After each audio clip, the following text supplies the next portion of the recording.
Guys, welcome to our channel. तो आज के इस वीडियो में हम बात करेंगे 10 EMA इंडिकेटर स्ट्रेटजी के बारे में। तो 10 EMA इंडिकेटर स्ट्रेटजी के बारे में जानने के लिए इस वीडियो को पूरा देखें, क्योंकि 10 EMA के साथ मैं एक और इंडिकेटर का यूज करूंगा। वो इंडिकेटर बहुत इंपॉर्टेंट है। तो सबसे पहले आप इस वीडियो को पूरा देखना। अगर आप आधा देख करके चले जाओगे वीडियो तो आपको ये वीडियो समझ में नहीं आएगा। तो आप इसको पूरा देखना, तभी आपको ये स्ट्रेटजी समझ में आएगी।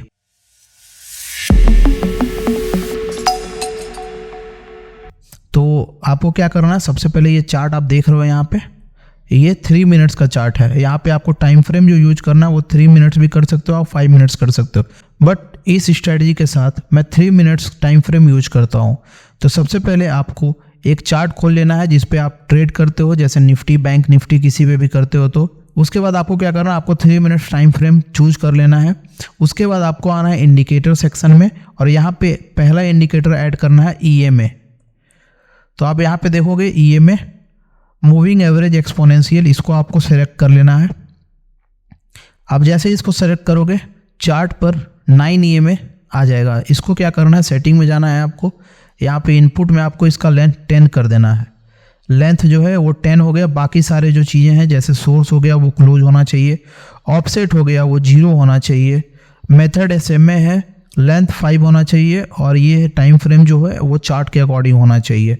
मतलब ये डिफ़ॉल्ट आता है। तो ये सब चीज़ें आपको याद रखनी है कि ये सब चीज़ें ऐसी हो।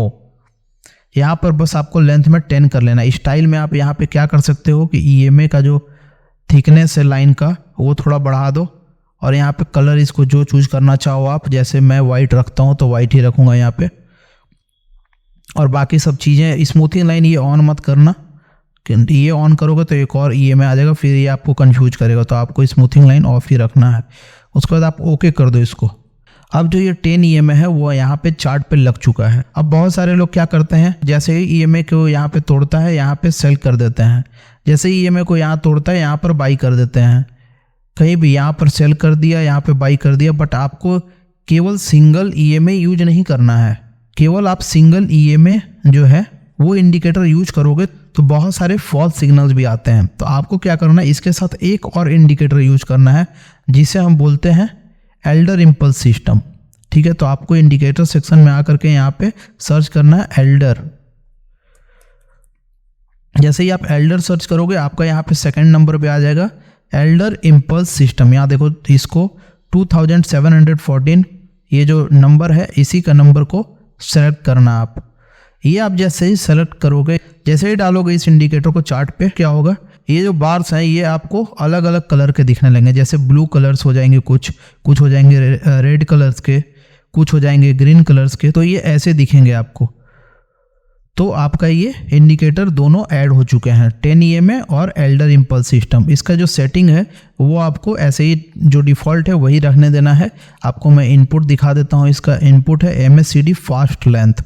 ठीक है, MACD फास्ट लेंथ है वो 12 है, MACD स्लो लेंथ है वो 26, MACD सिग्नल लेंथ है वो 9 है, और EMA लेंथ है वो 13 है। ऐसे करके आपको चेक कर लेना है कि ये चीज़ें हैं कि नहीं। उसके बाद आपको क्या देखना है, आपको देखना है कि 3 मिनट्स का चार्ट आप यूज कर रहे हो कि नहीं। 3 मिनट्स का चार्ट आप यूज करो, 5 मिनट भी यूज कर सकते हो, बट मैं 3 मिनट यूज करता हूँ। तो आप भी 3 मिनट्स यूज कर सकते हो यहाँ पे। उसके बाद आपको ध्यान देना है कि ये जो कैंडल स्टिक है वो 3 कलर्स के बन रहे हैं। पहला बन रहा है ब्लू कलर्स का, पहला बन रहा है ब्लू। ठीक है, ये ब्लू कलर का बन रहा है। एक बन रहा है रेड, ये आप देखो ये रेड बन रहा है, और एक बन रहा है आपका ग्रीन।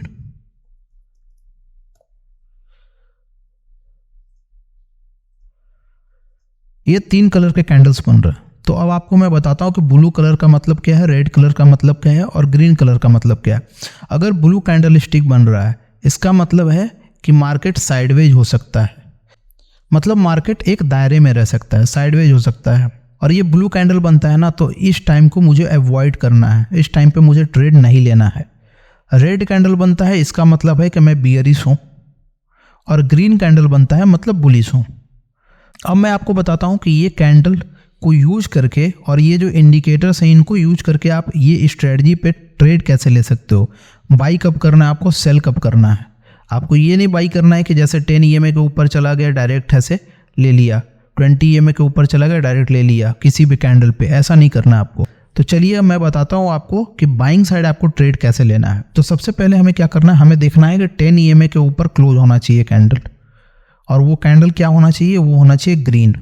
मैंने आपको बताया ना कि ब्लू जो कैंडल है उसको हमें अवॉइड करना है। मतलब यहाँ पे अगर नीचे गया उसके बाद ऊपर आया तो हमें क्या करना है, हमें देखना है कि ये जो कैंडल स्टिक है ये ग्रीन क्लोज होना चाहिए, ठीक है। यहाँ पर अगर ये ग्रीन क्लोज हो गया तो हमें यहाँ पे ट्रेड लेना है, ना कि हमें ये जो कैंडल अगला क्लोज हुआ यहाँ पे ट्रेड लेना है, ना कि हमें कोई ब्लू कैंडल स्टिक, जैसे यहाँ पे देख सकते हो आप, यहाँ पे अगर ब्लू कैंडल स्टिक क्लोज हुआ है इसका मतलब मुझे यहाँ पे अवॉइड करना है ट्रेड। अगर ये 10 EMA के ऊपर ब्लू कैंडल स्टिक क्लोज हुआ है तो मुझे यहाँ पे ट्रेड अवॉइड करना है, मुझे चेक करना है कि ग्रीन कैंडल होना चाहिए क्लोज। मैं क्या करूँगा, मैं यहाँ पे ट्रेड ले लूँगा, ठीक है। यहाँ पर मैं लॉन्ग पोजीशन ले लूँगा, लॉन्ग पोजीशन यहाँ लूँगा। मेरा स्टॉप लॉस ATR के हिसाब से होगा, आप यहाँ पे चेक कर लेना कि ATR के हिसाब से कितना स्टॉप लॉस होता है, और मेरा जो टारगेट होगा वो 1:2 होगा। अगर आप ATR का स्टॉप लॉस का वीडियो नहीं देखे हो तो आई बटन पे क्लिक करके वो वीडियो देख लेना। यहाँ पर आपको 1:2 का टारगेट ले लेना है, ठीक है। ऐसे करना है आपको। सबसे पहले आपको क्या करना है, आपको ये रूल्स फॉलो करना है। तो सबसे पहला जो रूल है वो क्या है, वो है कि पहले 10 EMA के ऊपर कैंडल क्लोज होना चाहिए। उसके बाद सेकंड जो रूल है वो है कि 10 EMA के ऊपर ग्रीन कलर का कैंडल क्लोज होना चाहिए, ना कि ब्लू कलर का, ठीक है। यहाँ पर ग्रीन कलर का कैंडल क्लोज हुआ है तो यहाँ पर मैं ट्रेड लूँगा। मेरा स्टॉप लॉस, थर्ड जो रूल है वो है मेरा स्टॉप लॉस ATR के हिसाब से होना चाहिए। कहीं भी मैं स्टॉप लॉस नहीं लगाऊंगा, मेरा स्टॉप लॉस ATR के हिसाब से होना चाहिए। ये 3 रूल आपको लिख लेना है कहीं भी, ठीक है। मैं यहाँ पे लिख देता हूँ आपका। फर्स्ट जो रूल है वो है candle should close above 10 EMA, पहला रूल है। सेकंड जो रूल है वो है कि कैंडल शुड बी ग्रीन, ये सेकंड हो गया। और थर्ड रूल है stop loss should based on ATR indicator. ये 3 रूल्स हो गए, आपको याद रखने हैं ये 3 rules.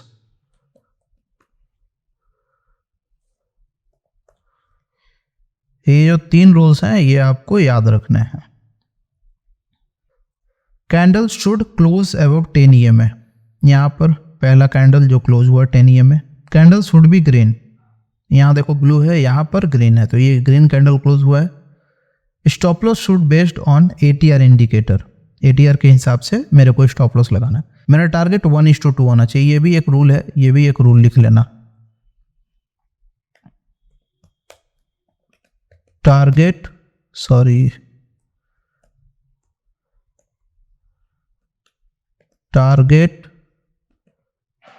should be 1:2।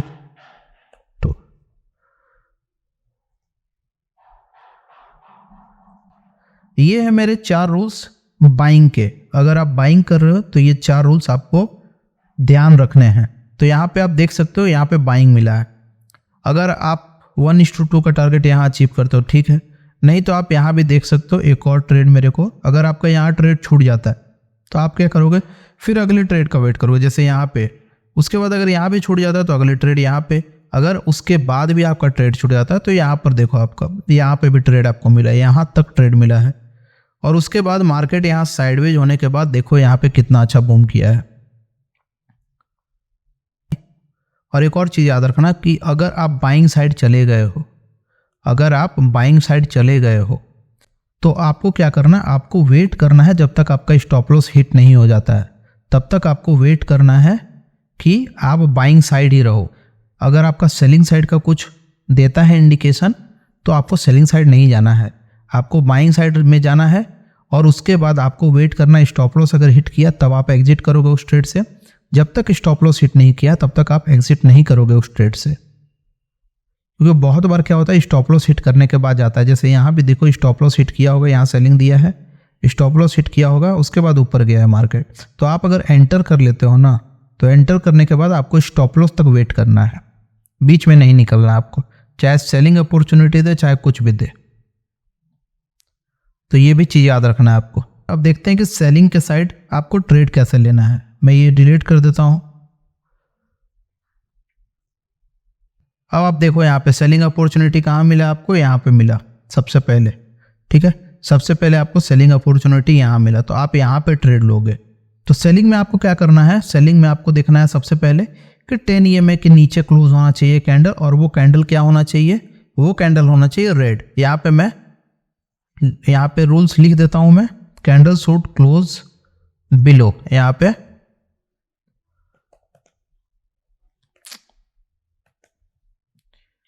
Candle should close below 10 EMA। उसके बाद यहाँ पे मैं लिख देता हूं कैंडल शुड बी रेड, और बाकी सारी चीजें ऐसे ही रहेंगे। अब देखो आपको क्या करना है, आपको यहाँ पे ट्रेड लेना है। जैसे ही ये 10 EMA के नीचे क्लोज हुआ रेड कैंडल, आपको यहाँ ट्रेड लेना है। तो आपको स्टॉप लॉस लगाना है ATR के हिसाब से। आपको टारगेट क्या रखना है, आपको टारगेट रखना है 1:2, और जब तक मेरा स्टॉप लॉस या टारगेट अचीव नहीं हो जाता है मैं उस ट्रेड से एग्जिट नहीं करूँगा। 1:2 का टारगेट अचीव हो गया, उसके बाद मुझे फिर से अपॉर्चुनिटी मिलेगी तो मैं बाइंग और सेलिंग साइड जाऊँगा। तो ऐसे चलना है। यहाँ पे देखो आपको सेलिंग अपॉर्चुनिटी भी मिली, उसके बाद आपको यहाँ पर बाइंग अपॉर्चुनिटी भी मिली। एक ही दिन में आप सेलिंग के साइड भी गए और यहाँ पे बाइंग के साइड भी गए। तो ऐसे आपको काम करना है।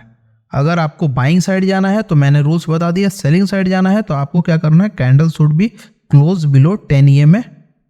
10 EMA लाइन के नीचे क्लोज होना चाहिए candle. Candle should be red होना चाहिए, ना कि ब्लू होना चाहिए। अगर ब्लू होता है तो आपको नहीं लेना है।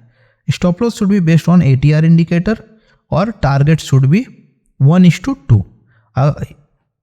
स्टॉप लॉस का ध्यान बहुत जरूरी है, स्टॉप लॉस का ध्यान जरूरी रखना। ये नहीं कि कैंडल के ऊपर क्लोज कर देना है। यहाँ पे अगर कैंडल के ऊपर क्लोज हो गए तो यहाँ देखो, यहाँ स्टॉप लॉस मारा होगा सबसे पहले। तो कैंडल के नीचे क्लोज नहीं करना है, ना कैंडल के ऊपर क्लोज नहीं करना। आपको ATR के हिसाब से ही स्टॉप लॉस रखना है। जो रूल्स हैं ये चारों रूल्स आपको फॉलो करना है। और एक और रूल्स मैंने जो बताया है आपको, वो क्या बताया है, वो बताया है कि जब आप ट्रेड लोगे तो आप सेलिंग साइड अगर गए हो तो आपको तब तक एग्जिट नहीं करना है उस ट्रेड से जब तक या तो स्टॉप लॉस हिट नहीं हो जाता है या जब तक टारगेट हिट नहीं हो जाता है। बाइंग साइड गए हो तब भी आपको वही करना है, जब तक स्टॉप लॉस या टारगेट हिट नहीं होता है आपको उस ट्रेड से एग्जिट नहीं करना है, चाहे कितना भी बाइंग या सेलिंग अपॉर्चुनिटी मिले। और आप ये 5 मिनट पे भी यूज कर सकते हो। मैं 3 मिनट पे यूज करता हूँ, आप 5 मिनट पे भी यूज कर सकते हो। आपको जो बढ़िया लगे वो आप कर सकते हो। और सबसे पहले आप इस चीज़ को बैक टेस्ट कर लेना। बैक टेस्टिंग में अगर आपको लगेगा कि ये स्ट्रैटेजी ठीक से काम कर रही है, अच्छे काम कर रही है, तभी आप इसको यूज करना। मेरे को ये स्ट्रैटेजी बहुत बढ़िया पसंद है और मैं इसका बैक टेस्ट पहले से ही कर चुका हूँ, लेकिन आप भी अपने से ही बैक टेस्ट कर लेना। और मैं ये भी बता दे रहा हूँ आपको कि ये स्ट्रैटेजी 100% काम नहीं करेगा। कोई स्ट्रैटेजी 100% काम नहीं करता है। ये स्ट्रैटेजी भी 70 to 80% ही काम करेगा। इसलिए मैं हमेशा बोलता हूँ कि 100% कुछ नहीं होता है। हमेशा आपको टारगेट के हिसाब से चलना है, 1:2 के हिसाब से चलना है, 1:3 के हिसाब से चलना है। अपना रिस्क रिवॉर्ड सही रखो, एक स्ट्रैटेजी पे बेस्ड रहो। 100% कुछ नहीं काम करता है। तो आज के इस वीडियो को यहीं पे एंड करते हैं। आई होप आपको ये वीडियो अच्छा लगा होगा। अच्छा लगा हो तो लाइक करो, शेयर करो, सब्सक्राइब करो और कमेंट्स करो इस वीडियो पे ज़्यादा से ज़्यादा जितना हो सके। Thank you so much guys.